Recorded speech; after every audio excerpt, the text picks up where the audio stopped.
देखिए, आज के टॉपिक में जो पढ़ने वाले हैं वो पढ़ेंगे ब्रिटिश कालीन भू राजस्व व्यवस्था और उनकी समितियां। ठीक है,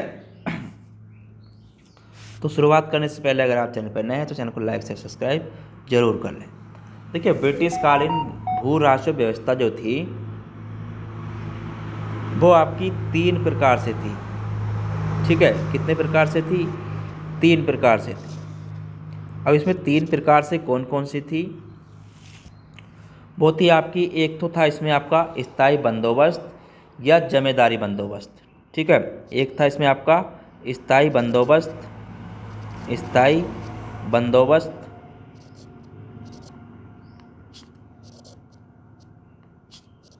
स्थायी बंदोबस्त और दूसरा था इसमें आपका देखिए, स्थायी बंदोबस्त को जमींदारी बंदोबस्त भी बोलते हैं। ठीक है, क्या बोलते हैं? जमींदारी बंदोबस्त।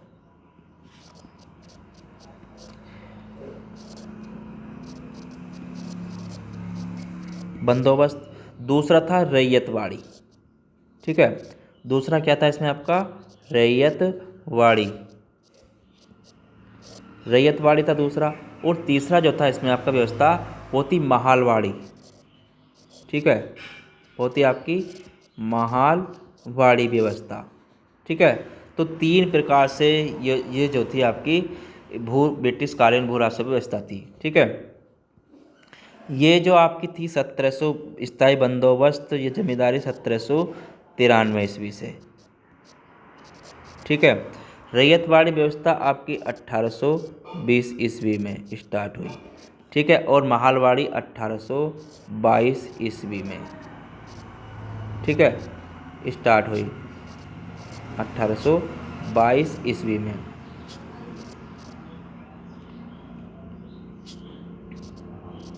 1822 में हुई। अब देखिए, इसमें होता क्या क्या था इसकी, ये किसके समय में स्टार्ट हुई? तो इसके ये हुई थी आपकी लॉर्ड कॉर्नवालिस के समय। ठीक है, किसके समय में हुई? लॉर्ड कॉर्नवालिस के समय।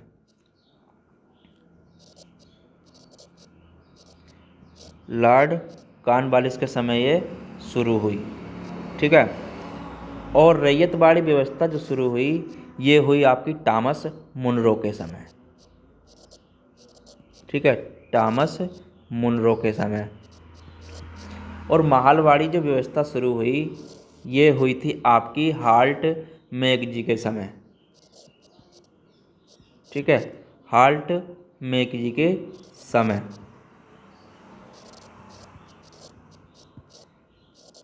हाल्ट मैगजी के समय ये व्यवस्था शुरू हुई।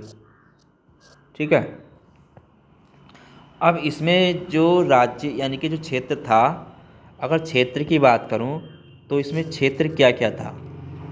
ठीक है, जो इसमें क्षेत्र था तो वो था आपका बंगाल।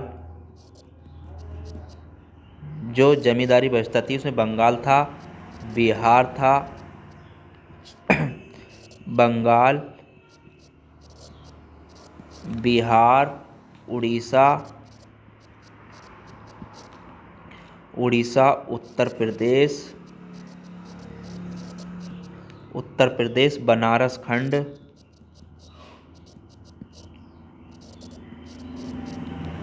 उत्तरी कर्नाटक।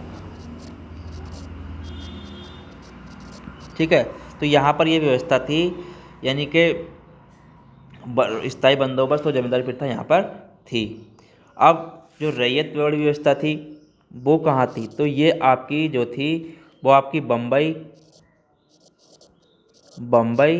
मद्रास, मद्रास और असम में थी। ठीक है, और जो महालवाड़ी व्यवस्था थी वो कहाँ कहाँ क्या थी? वो आपकी उत्तर प्रदेश में भी थी।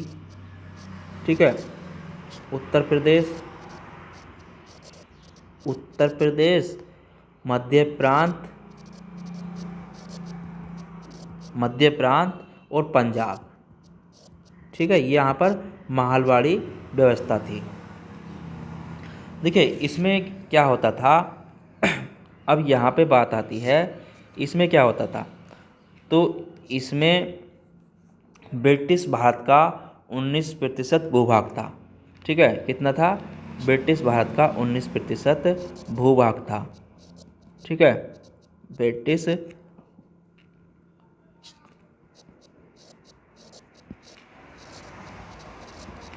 भारत का 19% भूभाग। ठीक है, तो 19% भूभाग था। और इस वाली व्यवस्था में क्या था, रैयतवाड़ी में, इसमें जो था ब्रिटिश भारत का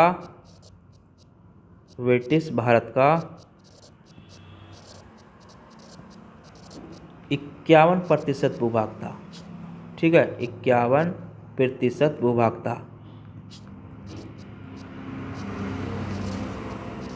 ठीक है, और इसमें क्या था आपका महालवाड़ी व्यवस्था में, इसमें आपका ब्रिटिश भारत का 30% भाग था।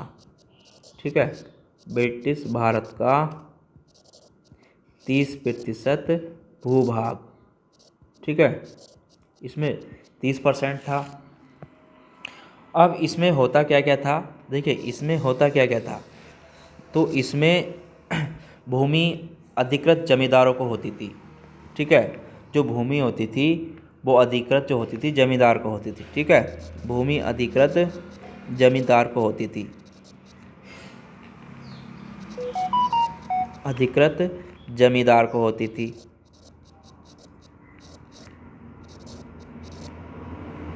ठीक है, तो जमींदार को थी भूमि इसमें अधिकृत।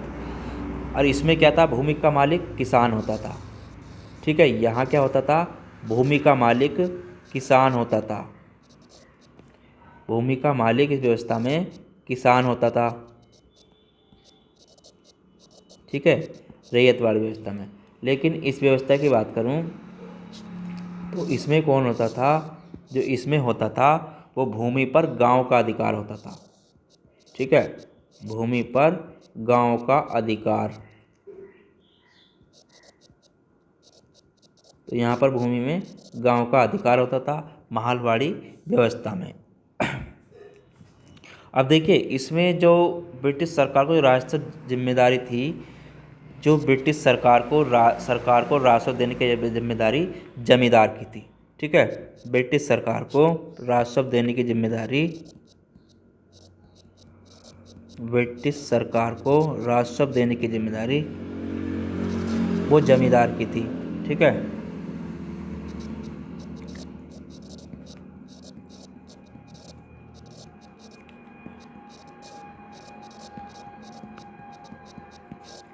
किसकी होती थी, वो जमींदार की।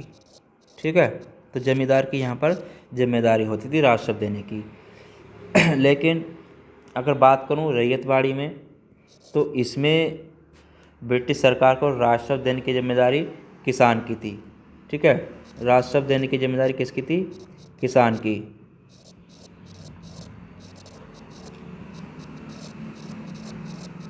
तो राजस्व देने की जिम्मेदारी यहाँ पर किसान की थी।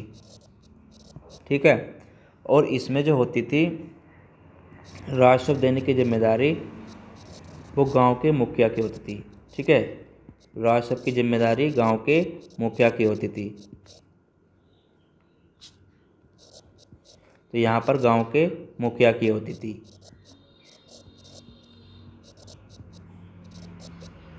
ठीक है, तो ये आपको नोट कर लेना है। तो ये इन व्यवस्था में ये आपका था। ठीक है, तो जितना भी सारे पॉइंट हैं मोस्ट हैं, आप इनको नोट कर लें। उसके बाद आगे बात कर लेते हैं इसमें ब्रिटिश कालीन समितियां बनी, कौन कौन सी समितियां थी। ठीक है, और उनका उद्देश्य क्या था। ठीक है, जितना भी पॉइंट हैं सारे मोस्ट हैं, इनको रिवीजन करते चलें। ब्रिटिश कालीन समितियां,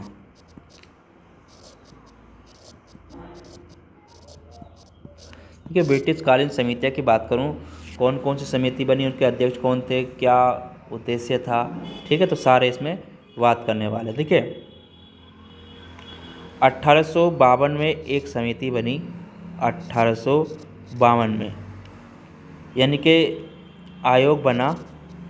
यहाँ पर आयोग की बात कर लेते हैं और यहाँ पर उसके अध्यक्ष की बात करेंगे। अध्यक्ष कौन था,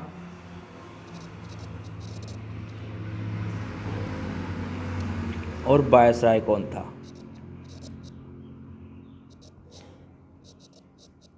और उसका उद्देश्य क्या था। ठीक है, देखिए 1852 में जो बनी वो था इनाम आयोग। ठीक है, क्या था आपका? इनाम आयोग। इसका जो अध्यक्ष था वो इनाम था। ठीक है, अध्यक्ष कौन था? इनाम। और वायसराय कौन था उस समय? लॉर्ड डलहौजी। लॉर्ड डलहौजी। डलहौजी उस समय अध्यक्ष था। इसका उद्देश्य था भूस्वामियों की संपत्ति उपाधियों की जांच। ठीक है, उद्देश्य क्या था इसका? इसका जो उद्देश्य था वो था भूस्वामियों की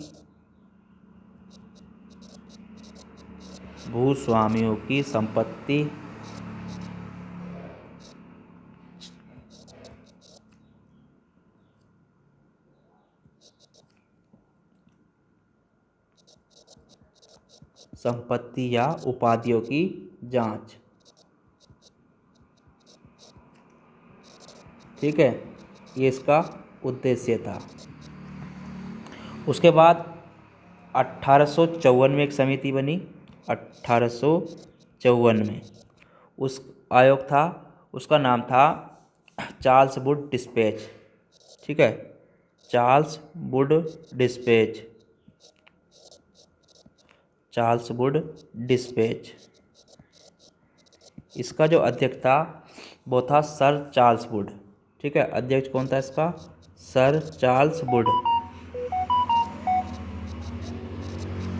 सर चार्ल्स वुड इसका अध्यक्ष था। वायसराय था उस समय लॉर्ड डलहौजी। लॉर्ड डलहौजी उस समय उसका अध्यक्ष था, सॉरी वायसराय था। इसका जो उद्देश्य था वो था भारत की भावी शिक्षा की रूपरेखा तैयार करना। ठीक है, भारत की भावी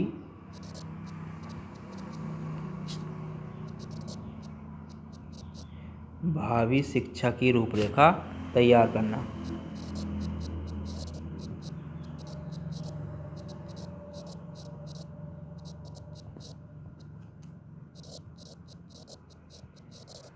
ठीक है, तो ये आपको नोट कर लेना है। उसके बाद इसमें 1878 में एक आयोग बना। 1878 में उसका नाम था स्ट्रेची आयोग। ठीक है, स्ट्रेची आयोग। स्ट्रेची आयोग। इसके अध्यक्ष जो थे वो थे रिचर्ड स्ट्रेची। Richard stretchy. और उस समय वायसराय थे लॉर्ड लिटन। ठीक है, लॉर्ड लिटन वायसराय थे। इनका जो उद्देश्य था इसका अकाल पीड़ितों की सहायता के लिए इसका उद्देश्य था। ठीक है, अकाल पीड़ितों की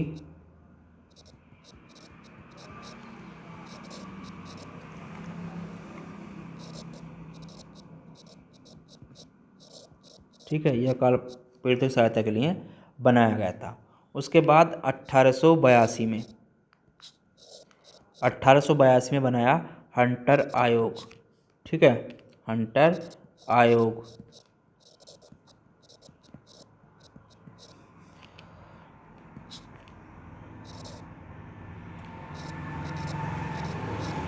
तो इसके जो अध्यक्ष थे वो थे विलियम हंटर। William Hunter.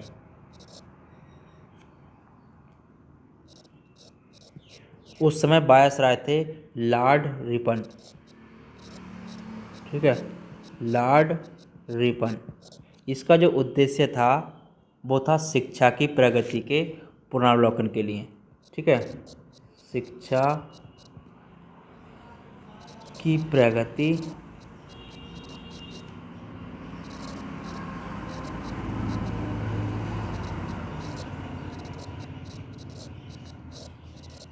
ठीक है, तो इसके लिए ये बनाया गया था। उसके बाद 1893 में जो बनाया गया वो थी हर्सेल समिति। ठीक है, हर्सेल समिति।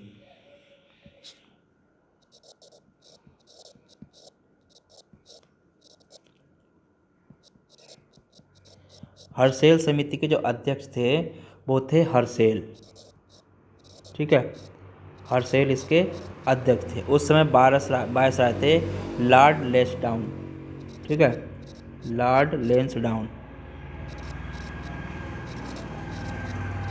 उस समय वायसराय थे।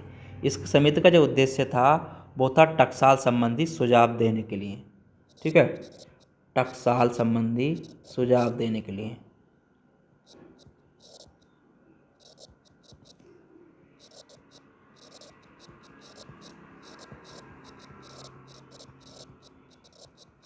ठीक है, ये इसका उद्देश्य था। उसके बाद 1900 जो में समिति बनी वो थी मैकडॉनल्ड आयोग। ठीक है, मैकडॉनल्ड आयोग। इसके जो अध्यक्ष थे वो थे sir Antony McDonald. Sir Antony McDonald. उस समय वायसराय थे लॉर्ड कर्जन। ठीक है, लॉर्ड कर्जन उस समय वायसराय थे। लॉर्ड कर्जन वायसराय थे और इस समिति का जो उद्देश्य था वो दुर्भिक्ष पर स्ट्रेची आयोग की रिपोर्ट पर अपना सुझाव देने के लिए। ठीक है, दुर्भिक्ष पर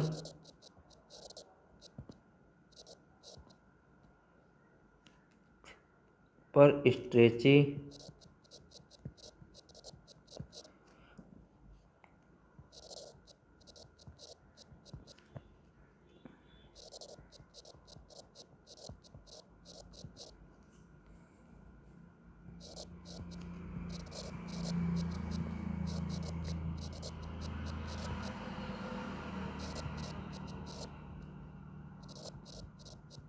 ठीक है, तो इसलिए इसका आयोग का गठन किया गया था।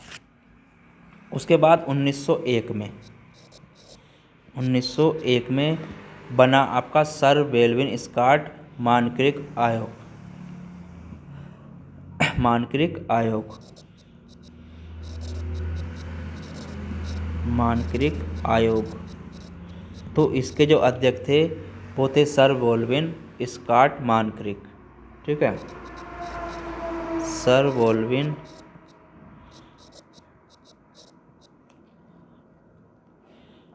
स्कॉट मानक्रिक।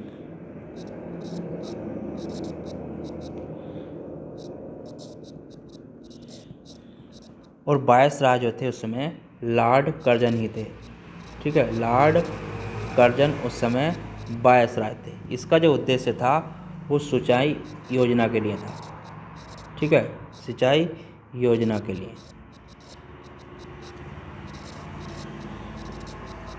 ठीक है, इसका उद्देश्य था। उसके बाद इसमें बना आपका 1902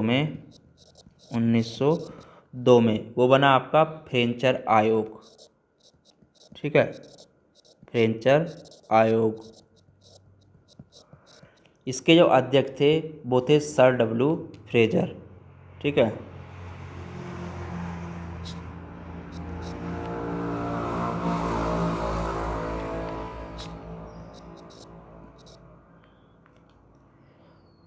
सर डब्ल्यू फ्रेजर।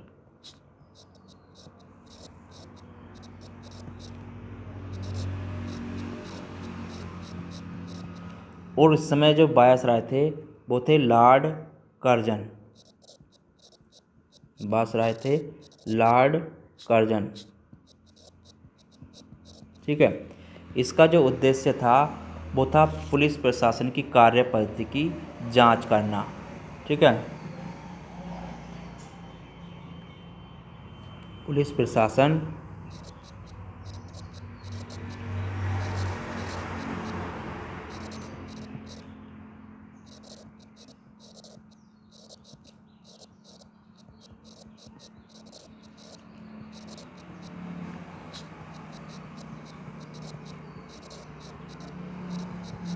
ठीक है। उसके बाद आता है आपका सेंट्रल आयोग। क्या बना आपका सेंडलर आयोग।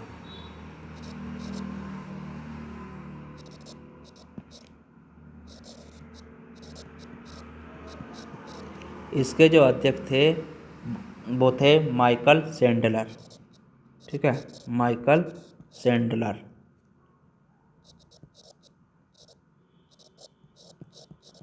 उस समय जो वायसराय थे वो थे लॉर्ड चैम्सफोर्ड।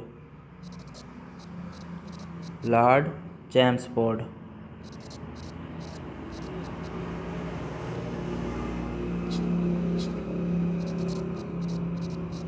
ठीक है, और इसका जो उद्देश्य था वो था कलकत्ता विश्वविद्यालय की कार्यप्रणाली की।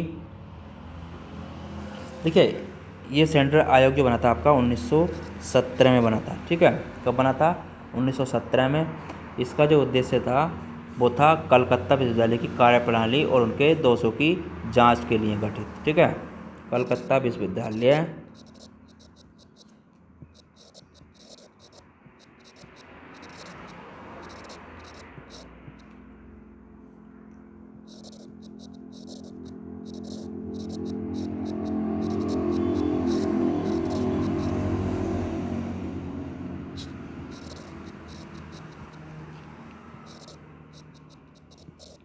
उसके दोषों की जांच के लिए गठित। ठीक है,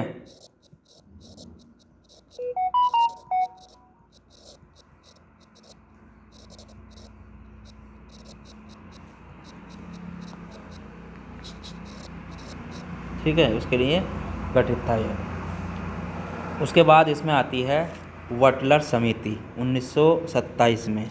1927 में। ठीक है, वो क्या बनी आपकी? बटलर समिति। बटलर समिति। देखिए, इसके जो अध्यक्ष थे वो थे हरकोट बटलर। ठीक है, हरकोट बटलर।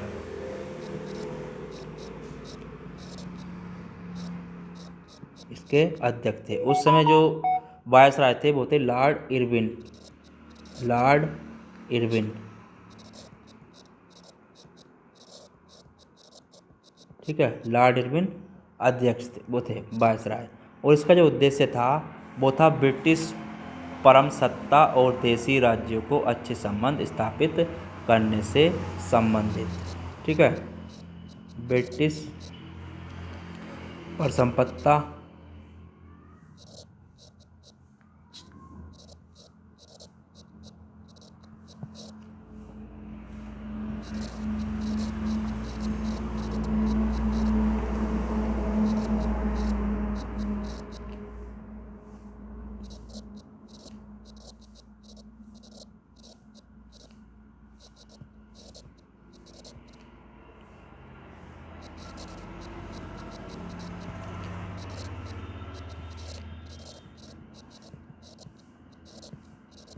ठीक है, तो ये था। तो ये देखिए, जितना भी ये सारे आपके लिए मोस्ट हैं, इसमें एक चीज़ देखिए, इसमें यहाँ पर एक चीज़ आप नोट कर लें इसमें आगे। तो जितने भी आयोग समिति कराएं सारे आपके लिए मोस्ट हैं। ठीक है, तो इसमें देखिए थोड़ा सा एक चीज़ नोट कर लें, यहाँ पे मैं आपको कराता हूँ। एक धन निष्कासन का सिद्धांत क्या था? देखिए, एक था इसमें धन निष्कासन का सिद्धांत। इस पर भी क्वेश्चन एक बन जाता है, इसलिए यहाँ पर आपको इसको नोट कर लें। धन निष्कासन का सिद्धांत।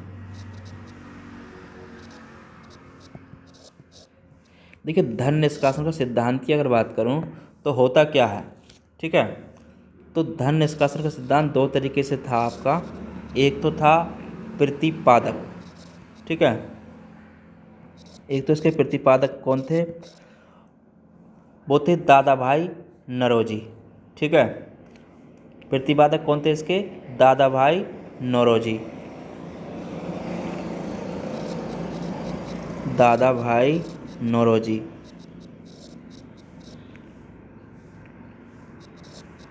देखिए, इन्हें grand old man of India के नाम से भी जाना जाता है। ठीक है, काय के नाम से जाना जाता है इन्हें? Grand old man. Grand old man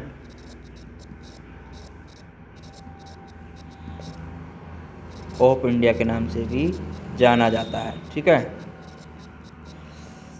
तो इन्होंने तो प्रतिपादक कौन थे? दादा भाई नौरोजी। तो इन्होंने इसका प्रतिपादन किस प्रकार किया? दो तरीके से किया। ठीक है, कैसे कैसे किया?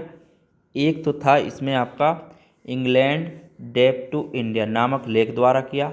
ठीक है, एक किसके द्वारा किया इन्होंने?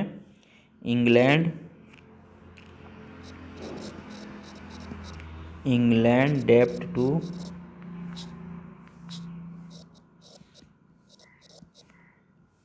इंडिया।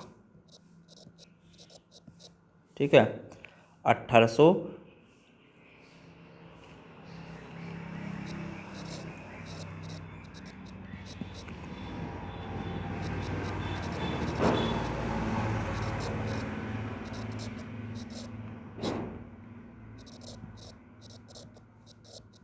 इसके द्वारा किया। और दूसरा जो किया इन्होंने वो क्या था? Poverty and un-British. ठीक है, पॉवर्टी एंड अनविटिस। ठीक है, पॉवर्टी एंड अनविटिस।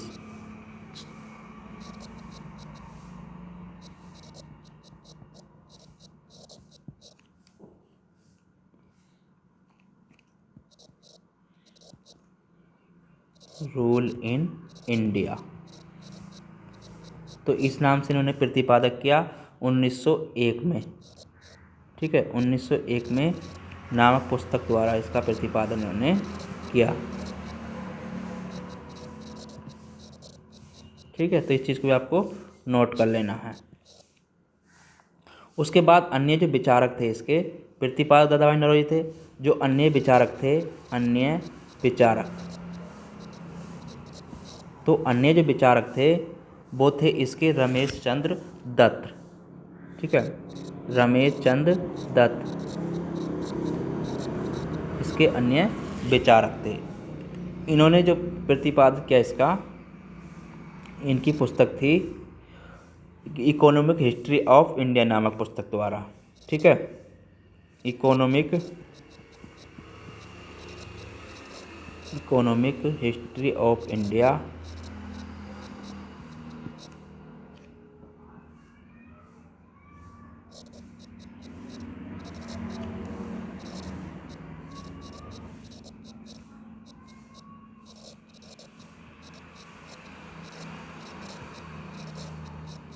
ठीक है, तो ये पूछ लेता है, इस चीज़ को भी आपको यहाँ पर नोट कर लेना है। ठीक है, तो ये आज के टॉपिक में देखिए जितना भी ये सारा मोस्ट है। तो प्रतिपादक कौन थे धन का सिद्धांत के? दादा भाई नौरोजी। और अन्य विचारक कौन थे? रमेश चंद्र दत्त। ठीक है, तो यहाँ पर इसको नोट कर लें। तो आज के टॉपिक में इतना ही, कल मिलेंगे अगले टॉपिक के साथ। ठीक है, अगर आप चैनल पर नए हैं तो चैनल को लाइक से सब्सक्राइब जरूर कर लें। धन्यवाद।